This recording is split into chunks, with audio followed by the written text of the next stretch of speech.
operations now. U.S. Northern Command's Alaska Command coordinated the operation with assistance from the Alaska Air National Guard, Federal Aviation Administration, and the Federal Bureau of Investigation. We have no further details about the object at this time, including any description of its capabilities, purpose, or origin. The object was about the size of a small car, so not similar in size or shape to the high-altitude surveillance balloon that was taken down off the coast of South Carolina on February 4. Separately, U.S. Northern Command continues their recovery operations in support of the recent takedown of the Chinese high-altitude surveillance balloon. Recovery teams have mapped the debris field and are in the process of searching for and identifying debris on the ocean floor. Debris that's been recovered so far is being loaded onto vessels, taken ashore, cataloged, and then moved onwards to labs for subsequent analysis. And while I won't go into specifics due to classification reasons, I can say that we have located a significant amount of debris so far that will prove helpful to our further understanding of this balloon and its surveillance capabilities. Of note, due to less than favorable sea states right now, teams will continue to conduct underwater survey and recovery as conditions permit. The Department wants to thank our interagency partners from the U.S. Coast Guard, the FBI, and state and local authorities for their continuing assistance and partnership. In other news, and I think this is important that we remember, a lot of folks and people in Turkey and Syria right now are suffering. We want to again express our support for the people of Turkey and Syria as they respond to the deadly earthquakes that struck there earlier this week. In support of ongoing U.S. assistance efforts spearheaded by the U.S. Agency for International Development, U.S. European Command has positioned personnel, equipment, and a range of assets to aid the government of Turkey and its continued search and rescue efforts. This includes the U.S. Navy's George H.W. Bush Carrier Strike Group, repositioning to the eastern Mediterranean Sea to provide logistics, medical, and rotary airlift support if required. Additionally, U.S. Army rotary wing aircraft began flying missions out of Incirlik Air Base in Turkey on February 7 to transport first responders to the most affected populations. And on February 8th, UH-60 Blackhawks transported injured civilians to a local medical facility. U.S. European Command has designated U.S. Naval Forces Europe and Africa as the lead component command overseeing the EUCOM humanitarian assistance and disaster relief efforts within Turkey. To aid in that coordination, U.S. Marine Corps Brigadier General Andrew Priddy, U.S. Naval Amphibious Forces Europe Commander and 2nd Marine Expeditionary Brigade Commanding General arrived in Turkey February 9 to lead military coordination efforts with U.S. agencies involved in the humanitarian aid and disaster relief efforts. We'll continue to provide you with updates as we receive them. EUCOM will be issuing a press release with further details. But again, we offer our thoughts and prayers to the people of Turkey and Syria during this tragic and difficult time. And finally, Secretary Austin welcomed Canadian Minister of National Defense Anand for a bilateral meeting here in the Pentagon today. The Secretary expressed his thanks and appreciation to Minister Anand for the cooperation rendered by Canada in tracking the PRC high-altitude surveillance balloon that violated the sovereignty of both of our countries. During the meeting, both leaders reaffirmed the close defense relationship between the United States and Canada, and a readout will be available later today on defense.gov. And with that, I will take your questions. We'll start with Associated Press, Tara Kopp. Hi, thank you for doing this. A couple of questions on this latest shoot down. First, what type of U.S. fighter aircraft were used, and what type of munition did they fire? And do you already have Navy assets or Coast Guard assets involved in a recovery process? And then I have a few more.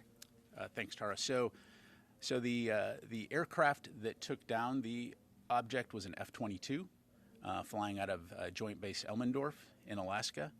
It employed an AIM-9X to take down the object.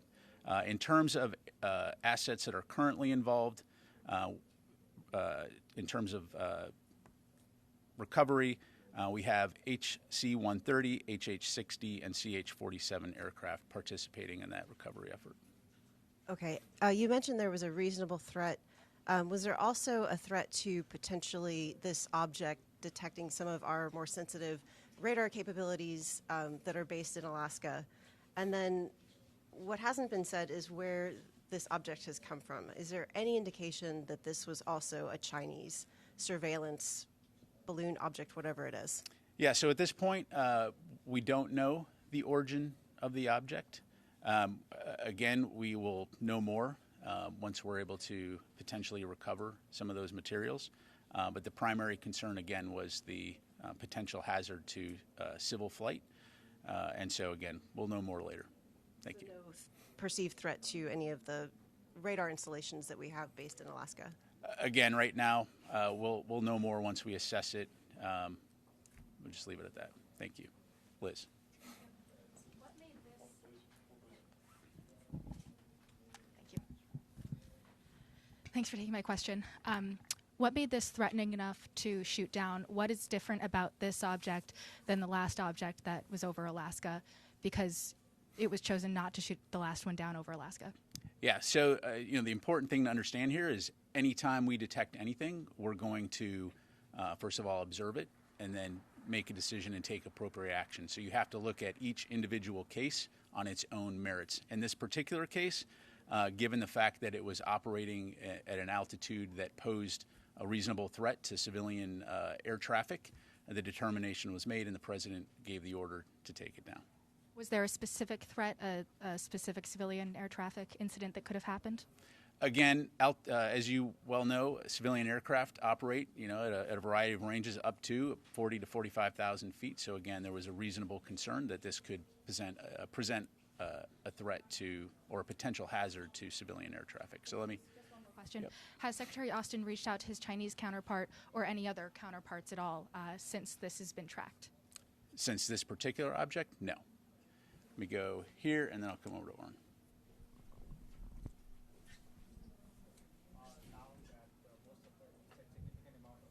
Things from the previous balloon have been recovered. What additional information you have now about the capabilities of that balloon? Yeah, so we're continuing to assess that. Again, I'm not able to go into more detail other than, in addition to learning a lot about the balloon and the capabilities that it has while it was over the continental United States, we have identified or located a significant amount of debris on the ocean floor that will be very beneficial to us learning more about it. But at this point in time, I'm not going to have more details. Manufacturing label on these equipments or the balloons indicate that they're all manufactured in China, sourced from China? Again, I'm not going to have details to provide it at this point in time. Also say that 39 other countries have indicated they have seen balloons in their territories. Are you sharing those information from the Pentagon to these countries, or the capabilities, how you shot them down? So in terms of what we're learning about these balloons, I know the State Department has talked to this in terms of our international outreach. Certainly, the Department of Defense plays a role in those relationships, and so we will continue to work with our allies and partners to share information along with our State Department colleagues. Let me go to Orrin. Two questions. First, did this object show any signs of maneuverability or propulsion? And then you and other Pentagon officials made a big deal about how much intelligence was gathered by letting the other one float across much of the United States, and yet you shot this one down before it entered the United States. Is that the Pentagon bowing to political pressure? Was there nothing to gain from this one? Yeah, so again, we're going to judge each of these on its merits. No indication at this time that it was maneuverable, but again, we'll know more. And in terms of entering the United States, it did enter U.S. airspace, and we took it down. Did you gain intelligence from this one as you did from the previous one? We're going to recover what we can from this, and more to follow. And was the decision to shoot it down before it entered too far into the U.S. airspace, the Pentagon bowing to political pressure from the Hill? Look, again, we're going to judge each of these objects on its own merits. It entered into U.S. airspace on February 9th.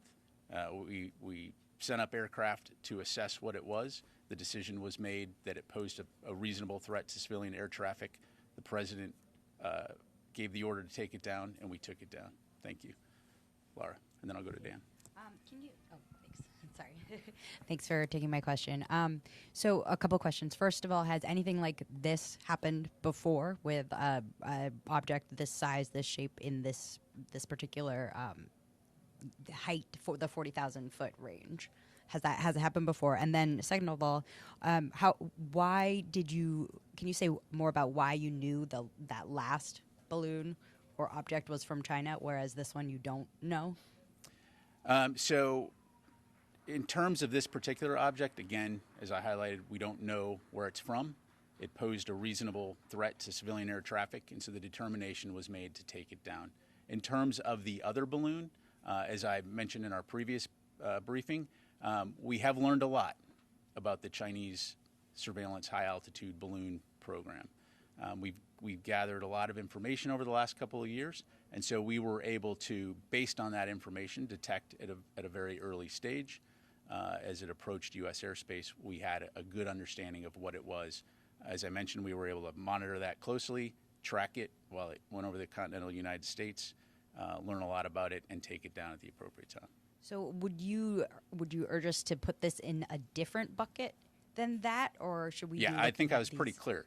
This was traveling at about 40,000 feet, which posed a reasonable threat to civilian air traffic, and the decision was made to take it down. So, Dan. When the pilots approached it, and they determined, I understand, that it was not manned. How did they determine that? And at that point, wouldn't it be possible to at least describe what they were looking at? Did it resemble a balloon or an airplane or what? Again, we'll know more and have more information once we've recovered this. I will give credit to our pilots that they are very capable in terms of looking at an object, assessing whether or not this had the potential to be manned. At that altitude, something that small, very, very unlikely that it was manned. And so, again, no indication that it was manned, presented a potential reasonable threat to civilian air traffic, and we took it down.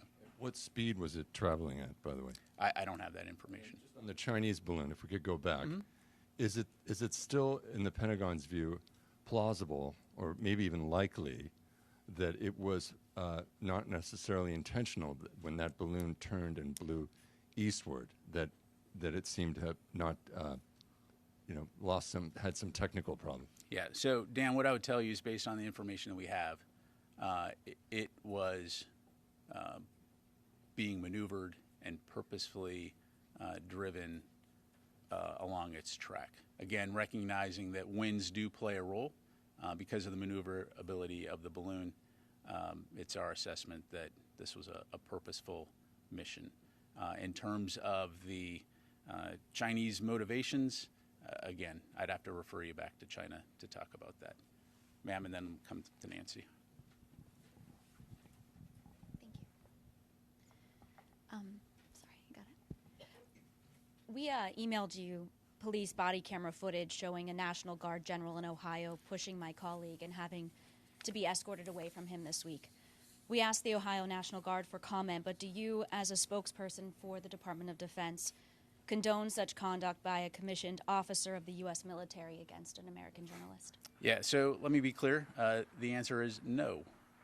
That's not acceptable behavior. The Secretary of Defense, the Department of Defense, absolutely supports, strongly supports a free and independent press. So again, I'd refer you to the Ohio National Guard for any comment about that particular incident, but I can assure you that that is not acceptable behavior. Face any kind of conduct on becoming charged under the UCMJ? Again, I'd have to refer you to them. I'm not going to make those kind of policy comments here from the podium in terms of what they may or may not be doing to address it. It would be inappropriate for me to comment on that. Let me go to Nancy. I just had a couple clarifying questions. You said that that the pilots were able to see it, that it wasn't the same shape or size as the balloon. Can you say definitively it was not a balloon? I don't, at this point, considering the fact that we're still assessing the object, I don't want to get into characterizing it, so just leave it at that. You mentioned you didn't know how fast it was traveling. Can you say if it was traveling faster or slower than the balloon? I don't have that information in front of me, so I don't want to make it up. Try a couple more. Did anyone try to, within the administration, contact their Chinese counterparts before the decision was made to shoot it down? In terms of when you say the administration, if you're referring to the White House, I'd have to refer you to them. The Department of Defense, to my knowledge, did not Again, we don't know the point of origin of this object. So, yeah. And was there any effort to jam or somehow disable this object before, such that it would pose less of a I don't want to get into specific tactics or techniques that we may or may not use when observing these types of things. Again, NORAD sent up aircraft to observe, to see what it was, and then the ultimate decision was made based on the reasonable threat to civilian air traffic to take it down. So thank you. Tony? A couple things. You mentioned you've recovered a significant or located a significant amount of debris. Is it fair to say you've located a significant amount of the payload? You're talking about the PRC high altitude balloon. This one today. So Tony, at this point, I'm not able to go into more detail other than we've discovered or located a significant amount of the debris associated with the balloon. Again, we'll have more details to follow, but I'll just leave it at that. Located, but you haven't recovered and pulled out of the ocean for forensic analysis. Is that right? Yeah. So great point. So the way to understand how this is unfolding is as we map out the area where the debris field would be, it enables us to figure out where are the places that we need to prioritize a search, recognizing that we're talking a wide area. And so as that happens, divers are able to go down, and depending on the size of the debris, they're able to tag it. So debris that can be brought up quickly is brought up, put on a vessel, taken ashore.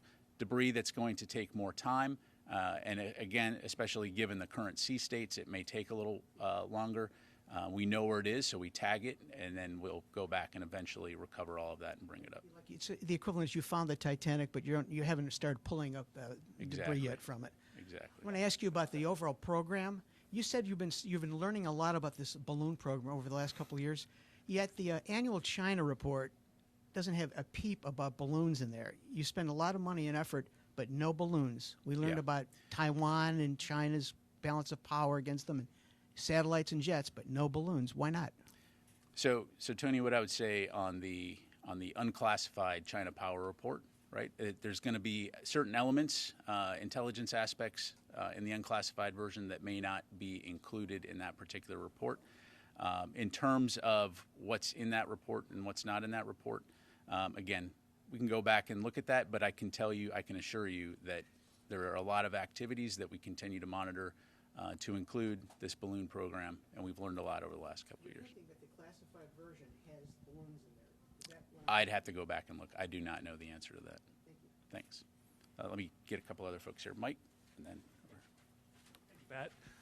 The only reason the American people know about the first balloon is because a couple of guys in Montana spotted it and it leaked out. My question is, if it had remained secret and had not become a spectacle and arguably an embarrassment to the White House, would you have shot it down or allowed it to continue on its way? So you're asking me to speculate? So Mike, I'll kind of just push back a little bit at the assertion there. So first of all, again, what made this balloon different was the length and duration that it was over the continental United States. Look, we track activities all over the globe on a daily basis, some of which will remain classified because, again, we don't want to reveal sources and methods. In this particular case, I can tell you that there were efforts underway to make that public. Montana journalists reporting notwithstanding. All that to say, look, there are going to be times when there's activities happening that we're monitoring that we're not going to go public, especially if it doesn't present a particular or pose a significant threat to the American public. But again, as we monitored that balloon, there was an effort underway to ensure that folks understood what this was, especially given how visible it was. And I'll just stop there. Thank you. Yes, ma'am. Thank you, General. First, a really quick follow-up on Tony's question. At this point, is the Pentagon reassessing the need for counter-balloon or counter-object capabilities at that altitude at this time? So what I would tell you is not to, in the Air Force, sometimes we talk about don't get platform specific, right? So what we're talking about is monitoring the domain and having domain awareness. And again, as I highlighted seems like a couple days ago, probably last week. We're continuing to learn more and more about this program, which enables us to identify and track objects, and thus ensure that we're continuing to protect our skies and our airspace. Thank you. So And thank then, real quick, first, do you and Admiral Kirby know the shape of this new object? And if so, what is sort of the reason for why you can't share its shape before it was shot down? And then separately, how is the recovery efforts of this new object downed over ice different from the one downed over the coast and water? And are you guys using unmanned systems for this new object as well? Yeah, thank you. So in terms of the shape, I don't know. I have not seen any imagery of it. I'm just telling you the verbal characteristics as it was described to me. In terms of the difference in the recovery effort, I mean, again, so this literally was, an hour and a half, 2 hours ago. So that's underway right now. So more to follow on that front. Right now, I think they're moving to the site. We'll have more to follow in the days ahead. Let me go to a few other folks here. Sorry. Some new folks back here, and then we'll go over here to Mike. The object was spotted yesterday. Is that the first that we saw it, or did we see it coming in a couple days before? No, it was spotted yesterday. And for follow up, did what we learned about the first balloon last week? Did that help us detect this object? I would say that again, when we detect objects. Well, let me just back up. So what you're asking is, did what we learned from the PRC balloon help us track this? Kind of a little bit of apples and oranges, right? In terms of NORAD Northcom maintains the ability to track objects. So again, they tracked this as it approached and entered into U.S. airspace. Again, we're still assessing what this object was. So I don't know that we learned anything new as a result of that, other than, again, I think we're all, to include the media and the public, very attuned to balloons at the moment. So thank you. Yes, sir.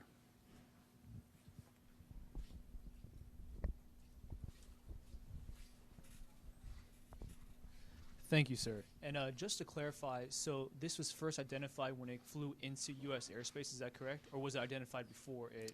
It was detected yesterday, and then, again, NORAD sent up aircraft to observe it, see what it was, and then the decision was made to take it down. And do you have any information whether this object flew over any other sovereign nations or countries? I do not. Okay. I have time for a few more. Let me go to Joe.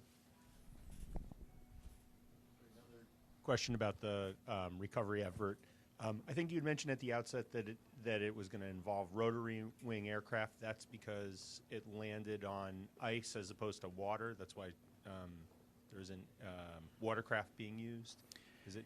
Yeah, Joe, we'll get you more information on that front. Again, this happened just a short while ago, and so according to Northcom, these are the assets that were being used to go out and do the initial recovery. But we'll have more information in terms of the various roles and responsibilities of those. Just get down in the weeds for a second. Any idea what units are involved in the recovery effort or in the F-22 that shot it down? We can get you that information. Thanks. Phil? Hey there, just a couple clarification questions. First off, when you first identified it, was it traveling at the same altitude, around 40,000 feet? Did you, at that point, know its velocity?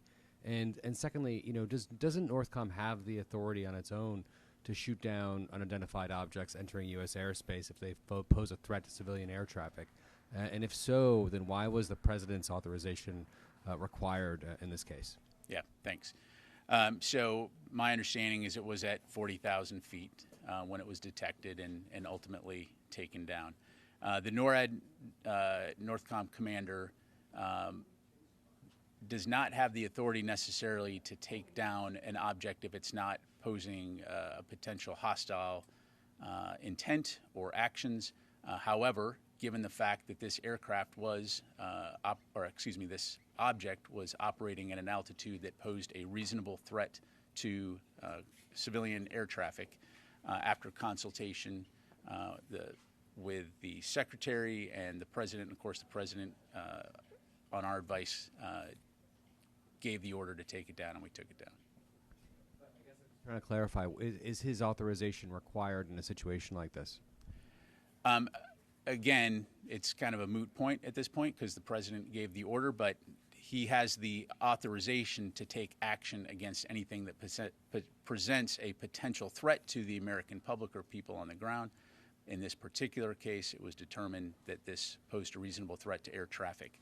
Again, I'll just leave it at that. Thanks. Tara? Just a couple of clarifiers. Was it a single F-22 or a pair that were up today for the shot? And then when NORAD sent the initial aircraft up to sea, was there any sort of hailing or any type of warning given? Typically, when an aircraft makes an incursion into protected airspace, there's a whole lot of procedures that have to be followed before it would escalate to something like this. Okay, well, this was an object, right? So it wasn't an aircraft per se.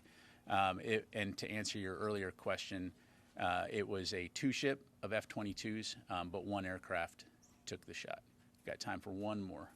Go to Liz.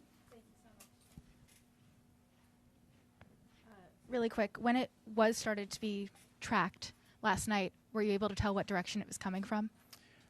This was traveling in a northeasterly direction when it was taken down.